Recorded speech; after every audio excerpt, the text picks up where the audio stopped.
Finally কিন্তু কাঁচরাপাড়া এসেছি আর দেবাশিস দার সঙ্গে দেখা করবো না, এটা হতে পারে না। ফার্স্টে দেবাশিস দার দোকানে শুট হয়েছে, দেবাশিস দা বলছে যে চলো আমার বাড়িতে চলো, গুরুদেবকে নিয়ে এসেছি খাওয়াতে। আরে কোনো গুরুদেব ফুরুদেব না, যে মানুষটা সবাই আমার গুরুদেব, কিন্তু এই মানুষটা একটু স্পেশাল গুরুদেব আমার। সবাই আমার গুরুদেব, এরকম না কেউ আমার গুরুদেব না। না সবার জন্যই আজকে তুমি এই সবার জন্য এই জায়গায়, কিন্তু এই তুমি যদি এইভাবে আমাকে বারবার করে ক্রেডিট দিলে না না লোকেও বাজে বলবে, হ্যাঁ যারা দেখছে যারা ভিডিও করতে আসে তারাও বাজে বলবে। তুমি সবাইকেই বলবে যে সবার জন্যই তুমি আজকে। কিন্তু আমি এখান থেকে ক্যামেরা থেকে পুরো গন্ধ পাচ্ছি, যারা ভিডিও দেখবে না যা পুরো জ্বলবে। যাই হোক, এরকম করে না এরকম কথা সবাই আমার বলতে বাড়িতে আসবে, সবাইকেই ওয়েলকাম। আমি ল্যাতকোর ফুটিদাকে জিজ্ঞাসা করবে বাড়িতে এনে, আমি নিজে যেরকম ভাবে পেয়েছি খাইছি।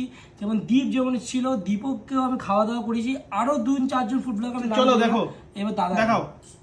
দেখো দাদা আমাদের জন্য আজকে অ্যারেঞ্জমেন্ট করেছে প্লেন পাতলা ডাল এই গরমের মধ্যে 43 ডিগ্রি তাপমাত্রায়।